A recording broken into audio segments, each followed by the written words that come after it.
Bonjour, bienvenue dans la série sur les vecteurs. Alors, tout ce que nous avons vu, avec les formules pour les bases et les composantes de EN2, tout ça se généralise pour des tenseurs d'ordre P quelconque, et c'est même assez immédiat. Les bases d'un espace tensoriel ENP sont données par des combinaisons des vecteurs réciproques EI et EJ, diverses combinaisons. Donc pour les bases de EN, venant des bases de EN. Par exemple, la base suivante, EI1 fois EI2 fois etc. fois EIP, donne la décomposition d'un tenseur U de ENP sous la forme U égale UI1 jusque IP fois EI1 fois jusque EIP. Les quantités UI1, IP qu'on voit là sont les composantes P fois contravariante par rapport à la base EI, et on dira plus simplement que ce sont les composantes contravariantes de U par rapport à la base ici. Et la base réciproque de cette base-là est alors notée EJ1 fois EJ2 jusque EJP. Et la décomposition du vecteur du tenseur sur cette base a alors la forme U égale UJ1 jusque JP fois EJ1 fois jusque EJP. Ces quantités UJ1 jusque JP sont les composantes qui sont P fois covariantes par rapport à la base EI. Et on dira aussi que ce sont les composantes covariantes du tenseur U par rapport à la base EI1 jusque EIP. On peut aussi, par exemple, construire toutes sortes de bases mixtes.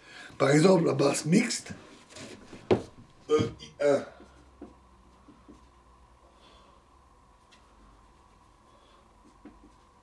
fois EI2 avec cette fois l'indice supérieur fois EI3 jusque EIP forme une base mixte.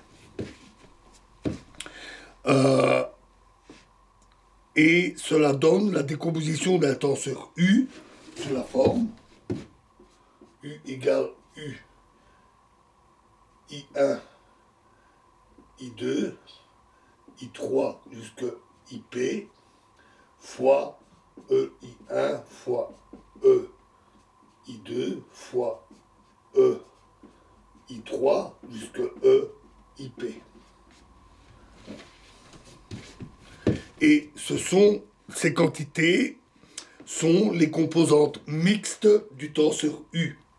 Les composantes sont une fois covariantes et P moins une fois contravariantes par rapport à la base EI, dans l'ordre approprié.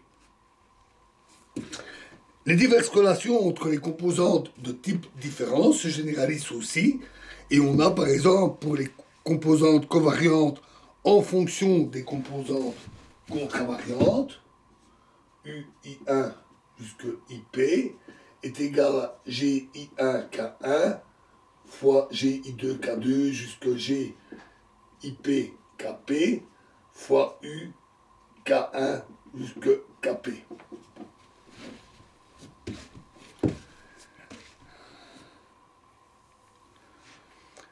Et inversement, les composantes contravariantes peuvent s'exprimer en fonction des composantes covariantes sous la forme I1 jusque IP égale G I1 K1 jusque G IP KP fois U K1 jusque KP.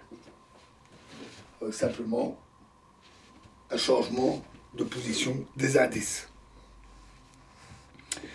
Et la composante mixte UI1,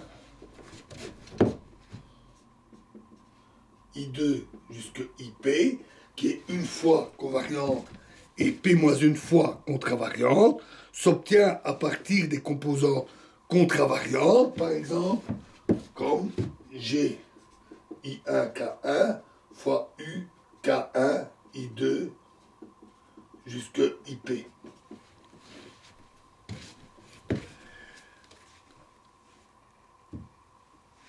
De même, si on prend la composante mixte qui est 2 fois covariante et P moins 2 fois contravariante, on l'obtient à partir des composantes contravariantes par U, I1, I2,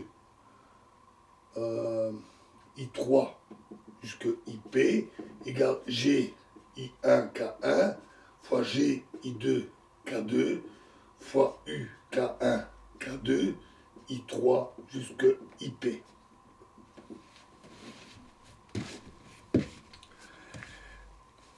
Comme dernier exemple, la composante mixte une fois contravariante et P moins une fois covariante s'obtient à partir des composantes covariantes par U, I1, I2 jusque IP est égal à G, I1, K1 fois U, K1 jusque IP.